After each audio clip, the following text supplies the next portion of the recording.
প্রিয় দর্শক, আমরা ঘুরতে এসেছি সিংহা উত্তরপাড়া, ছোট্ট একটি মিনি পার্ক, গোপালগঞ্জ জেলার কাশিনী উপজেলার ভিতরে। অনেক লোকের সমাগম আছে।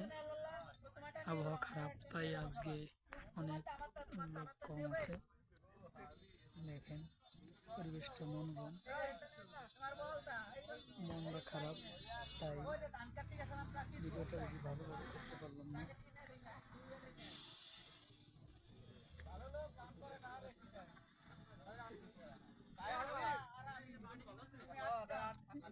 দেখেন একটা কাপড়ও দেখালাম,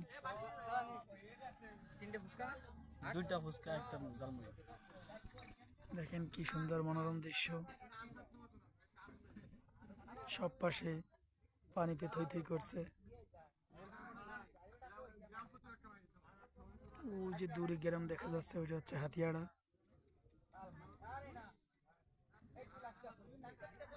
হ্যাঁ, এ পাশে সেটা হচ্ছে সিংহের ভিতরে পড়েছে, সিংহের শেষ প্রান্ত উত্তর পাশে।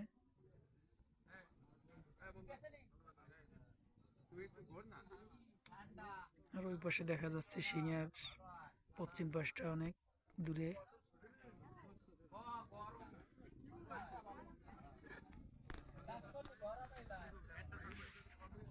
আমার ছোট ভাই ইসমাইল শিকদার, আর এক ভাই আছে।